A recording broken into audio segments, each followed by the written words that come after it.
Decoded.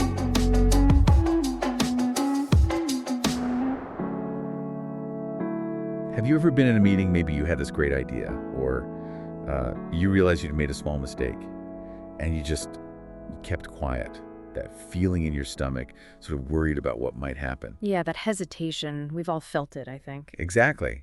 And you're not alone. It happens all the time.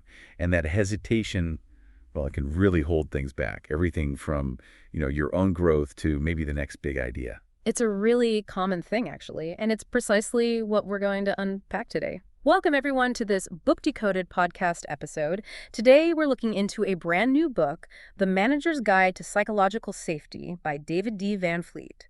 It just came out in 2025. Yeah, and our mission here is to get past the buzzword, really.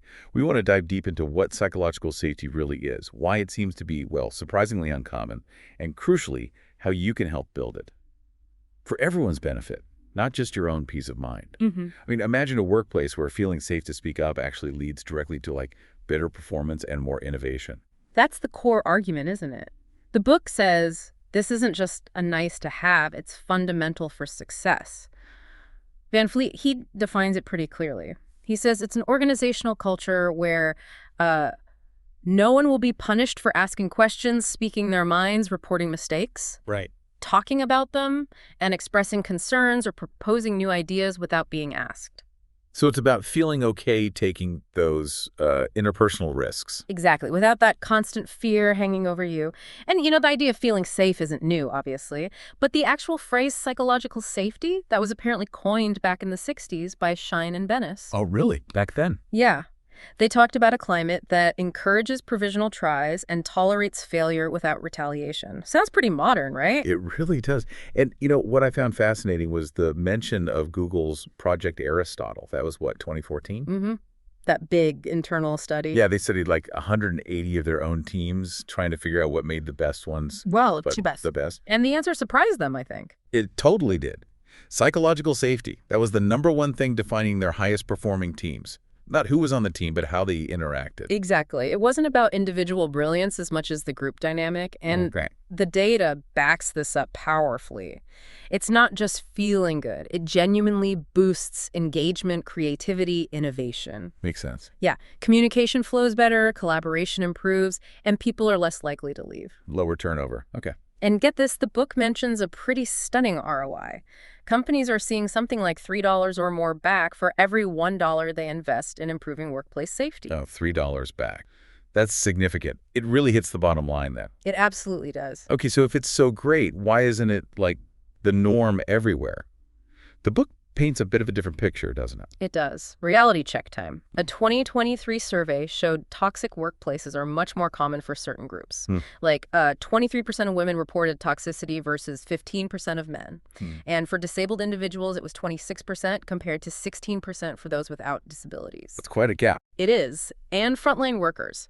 26% reported toxicity, while for upper managers, it was only 9%. That disparity alone tells you something's not right, doesn't it? For sure. And Van Fleet really digs into the common reasons why. The impediments. Think about things like knowledge hiding, people deliberately keeping information to themselves, maybe out of fear or competition. Yeah, or those passive-aggressive managers we've all encountered. Ugh, yes. Or bullying, top-down dictatorial styles, mixed messages from leadership. It all erodes trust. It creates that climate where people just don't feel safe, to be honest, right? Precisely. Like Van Fleet describes, a team might agree to something in a meeting, but then undermine it later because they never felt safe to raise concerns initially. Okay, so this is where the book gets practical for us, for you listening. It offers the VREL framework. Right, VREL. It stands for value, rareness, eroding factors, enabling factors, and longevity. So it's like a diagnostic tool. Sort of, yeah. It helps you look at your own situation. What's valuable about psychological safety here? How rare is it? What things are currently eroding it? Like the gossiping or lack of accountability you mentioned. Exactly. Identify those eroding factors. But then, crucially, pivot to the enabling factors. What can you actively do to build it?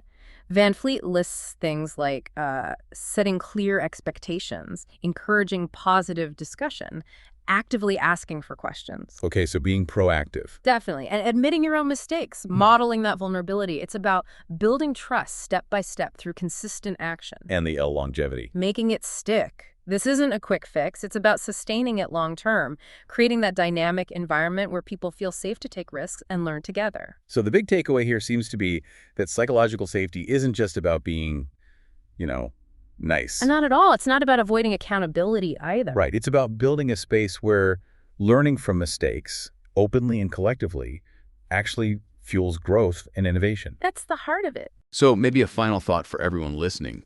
What's one small enabling factor, maybe from that list, that you could consciously try out this week in your team or even just in your one-on-one interactions to help build a bit more psychological safety?